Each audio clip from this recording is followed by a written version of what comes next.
found that 20% of all agents have been diverted from their work to assist ICE immigration enforcement. 20%. Part of this operation is the work of mass law enforcement who jump out of cars, snatch people off streets at churches, schools, and their jobs and hospitals. Have there been any FBI agents who investigate crimes against children that have been assigned to immigration enforcement, yes or no? The premise of what you say is entirely false. Have there been any FBI agents who investigate no. foreign domestic terrorism? You don't get to say America is not safer under this leadership. I am not saying America that. is safer because of the work of the FBI. You're making a presumption of premise. 4,700 children. Sir. You're about to witness one of the most revealing Senate moments of the entire year. Not because of shouting or theatrics, but because Senator Cory Booker calmly exposed something far deeper: the quiet reshaping of the FBI into an engine of political loyalty rather than public service. It's the kind of moment that doesn't explode. It unravels, showing you how power shifts when no one is supposed to notice. If you believe the path forward is built on progress and inclusion, hit that subscribe button. Let's make this community the strongest voice for democracy online. Mr. Patel, I want to start off where we left off last time. I asked you whether you had any knowledge or discussions about removing FBI officials and installing political personnel before you were confirmed to that position. And I wonder, did you then understand or have conversations with the White House about the intentions to do so? Before I was confirmed? Yes, sir. Did I have discussions with the White House to remove FBI personnel? Yes. No. So you're saying that you had no discussions with the White House before you were in the position about the removal of any personnel from the agency? As I was preparing for my confirmation hearing, I had numerous discussions involving the type of people that would be employed, and that those that were failing to meet the mark at the FBI would no longer be employed if I were confirmed. And I'm assuming that mark had to do with loyalty to the Trump administration. No, you're wrong. Okay. I'd like to revisit another subject from that hearing. Did you testify, excuse me, you did testify before the grand jury that President Trump had declassified the documents at issue in the Mar-a-Lago classified documents case. Is that correct? I don't have the grand jury transcript. That's why I released it. Whatever it says is the best evidence. You know, that's what you said to Senator Whitehouse, that your grand jury testimony was publicly released. It has not been. In fact, in July, a court denied a news outlet's bid to get that transcript. But the court said quite clearly that you are free to discuss your grand jury testimony. So I ask you again, did you testify before the grand jury that President Trump declassified the documents at issue in the Mar-a-Lago classified document case? And that is why I took your invitation to work with the department and the court to have that transcript released. And the transcript is the best evidence of what I said then. So you're saying right now this committee can have access to what you said before the grand jury? To whatever was released. Under my understanding, Senator, that the Department of Justice You and I both understand the law. Let me finish. I understand under Rule 6 of the Federal Rules of Procedure, a grand jury witness, in this case you, is not barred from sharing their grand jury testimony. This is an oversight hearing. This is germane to your integrity and credibility. You know right now whether or not you testified that President Trump declassified the documents at issue in the Mar-a-Lago classified documents case. Why are you refusing to answer that simple yes or no question right now? Because the premise of your question is inaccurate, and there is no premise to my question, but trying to get to an order of what is truth or not. How do you How do you know what was asked in the grand jury if you weren't there? Mr. Patel, this is a mockery you're making of this hearing and simple questions. It's a simple question. If you have Mr. a Patel, transcript, during you can your read the nomination, question, but you don't have it. You promised that, quote, all FBI employees will be protected against political retribution. When I asked you, are you aware of any plans or discussions to punish in any way, including termination, FBI agents or personnel associated with the Trump administration, you explicitly said under oath that you were not aware of any plans to punish FBI agents associated with criminal investigations of Donald Trump. I don't believe you were truthful. Firing FBI employees based solely on the cases that they are investigating, their case assignments, is illegal, and you know that.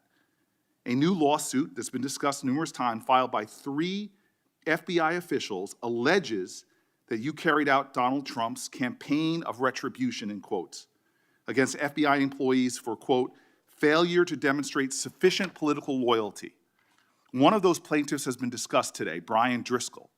Now, we know 20 years of distinguished service to the FBI before you terminated him.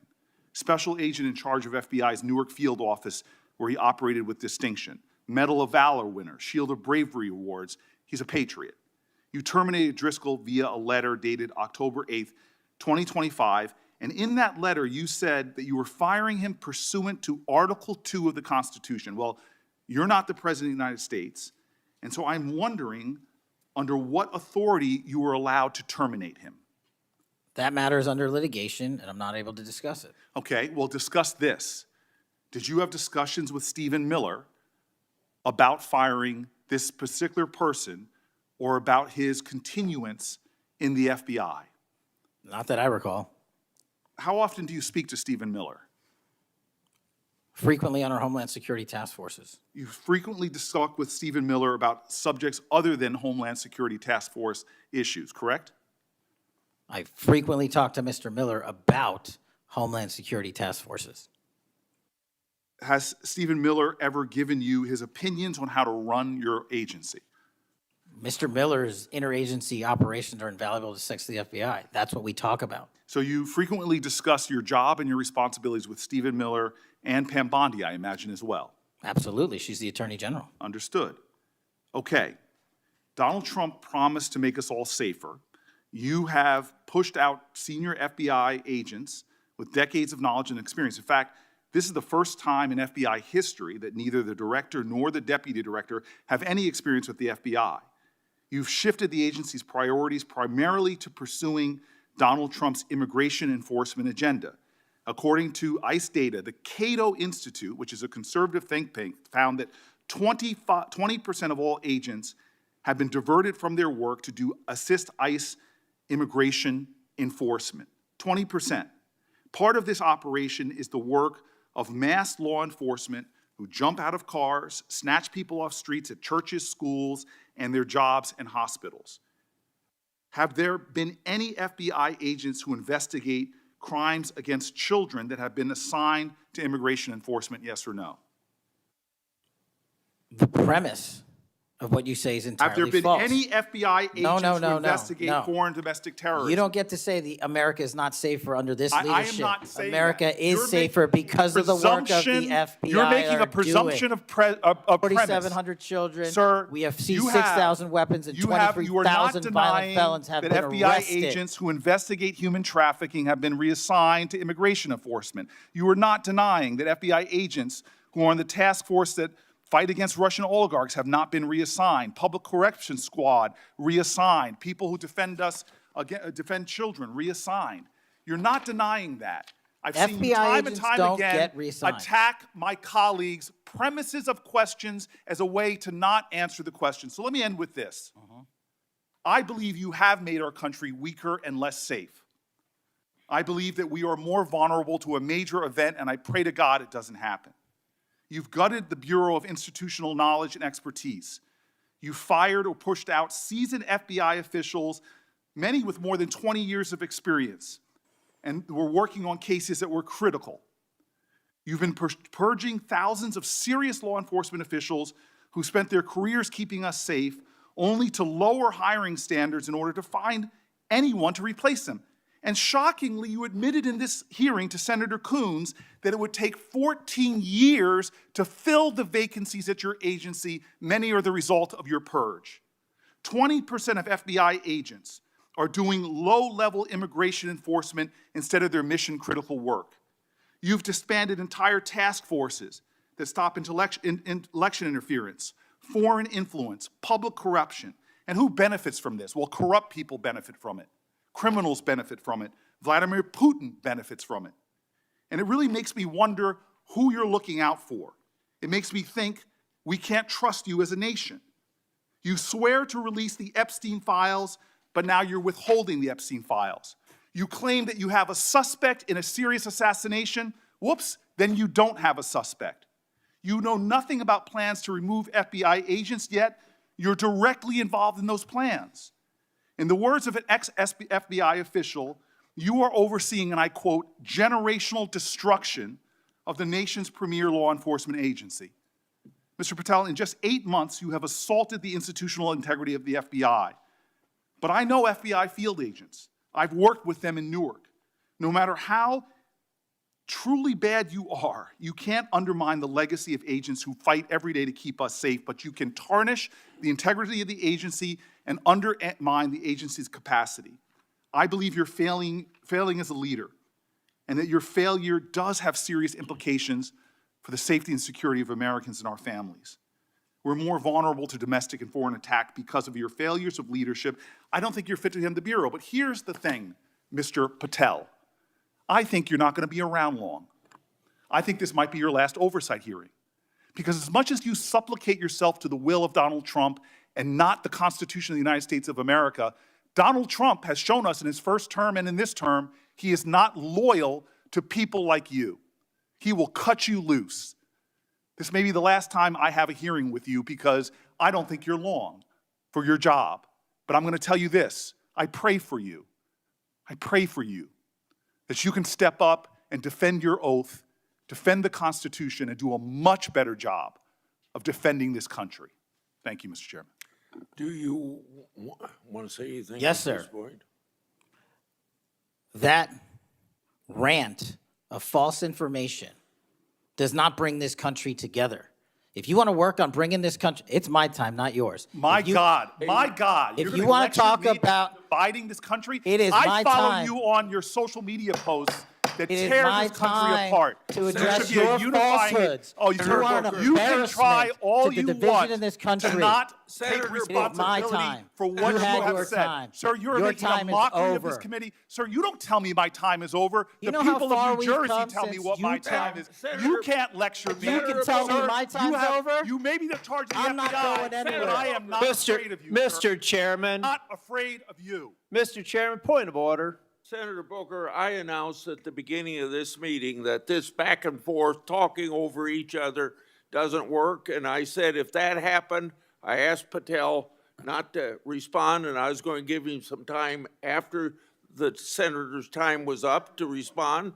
And he has the privilege to do that uninterrupted. Mr. So Chairman, go- one point of Go order. ahead, Mr. I've Patel. watched him talk over us, and you've never once criticized him for us not even being able to get our questions out. Well, He has been rude and disrespectful to senator after senator. And when the senators were not giving him a chance to answer, I didn't stop the senator either.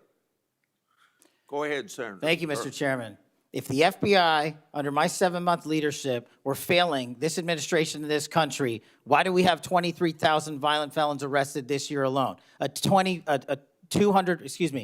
double increase from that time last year. Why is it that we have seized 6,000 weapons? Why have we found 1,500 child predators and arrested them? Why have we have 300 human traffickers in jail? Why have we found and identified 4,700 children? Why have we seized 1,600 kilograms of fentanyl, enough to kill a third of the American public, a 25% increase alone from last year? 88,000 kilograms of cocaine seized, 7,000 kilograms of meth seized, and that's just on our criminal operations in summer heat. How is it possible that we are taking 8 kilograms off the streets of the cities in New Jersey and preventing the deaths of 607,000 people this year alone, a failure of the FBI and my leadership? How is it that we have counterintelligence arrests already this year exceeding the numbers from the entirety of last year? 33% increase in PRC, 83% in Russia, 60% in the CI space as it relates to Iran, and we haven't even talked about CT, the southern border, the northern border. Before Senator Cruz, I kind of feel like a broken record today. All this interest in FBI termination, yet my colleagues showed no intent or interest in when my whistleblowers suffered retaliation over the past years, particularly the past 4 years. Indeed, one whistleblower has alleged that Brian Driscoll's insubordination, whether an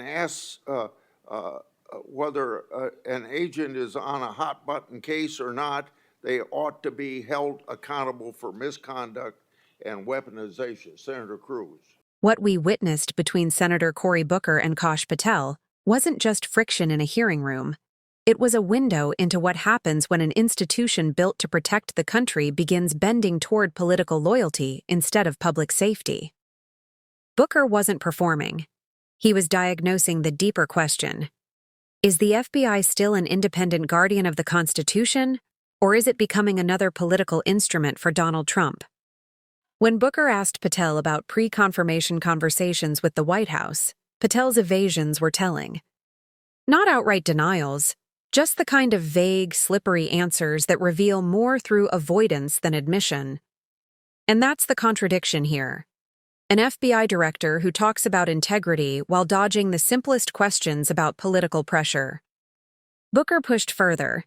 His questions about Patel's grand jury testimony weren't about drama, they were about truth. Patel knows he can legally disclose what he said. The fact that he refuses to, especially on a matter involving Trump's unfounded declassification claim, raises the question Booker was too polite to say aloud. Whose narrative are you protecting? Then came the crisis that goes beyond politics, a purge of career FBI professionals. These are the agents who dismantle terror plots, stop child exploitation, counter foreign intelligence, and root out corruption. They're not partisan actors. They're the backbone of public safety. And yet, under Patel, they're being removed or pushed aside. Booker wasn't exaggerating. Losing that expertise isn't a staffing issue. It's a national security risk. And when Booker asked Patel under what authority he fired decorated agent Brian Driscoll, Patel hid behind litigation. But the heart of the question remains. Why is an FBI director removing veteran agents while citing presidential powers he simply does not possess? Booker's concern grew sharper as he outlined a disturbing pattern. Agents trained to stop terrorism and foreign interference reassigned to immigration sweeps, work far from their expertise and far from what keeps Americans safe. Patel did not deny it. He simply dismissed the premise, a tactic that avoids the truth rather than confronting it. Booker's final remarks landed with moral weight. He warned that under Patel's leadership, a once independent FBI is losing institutional knowledge, lowering standards, and becoming more vulnerable to outside threats. And even more powerfully, he made it clear that Patel's loyalty to Trump won't protect him. Because Trump has shown time and time again that loyalty only flows one way. And yet, Booker didn't end on spite. He ended on something rare in politics today, a hope that Patel might rediscover his oath, place the Constitution above politics, and remember why public service exists in the first place. The eruption that followed, accusations, interruptions, fraying decorum, revealed something deeper. Our institutions are strained. Oversight is strained. The norms that once stabilized our democracy are strained. That's why Booker's alarm matters. He wasn't warning about a single hearing. He was warning about a system that cracks slowly, silently, piece by piece. And here's the takeaway for all of us. Democracy doesn't collapse with a single decision. It erodes when institutions meant to protect the public start bending toward political agendas, and when leaders hope people aren't paying attention. But the truth is, we are paying attention. And as long as we keep watching, questioning, and demanding accountability, democracy still has a fighting chance.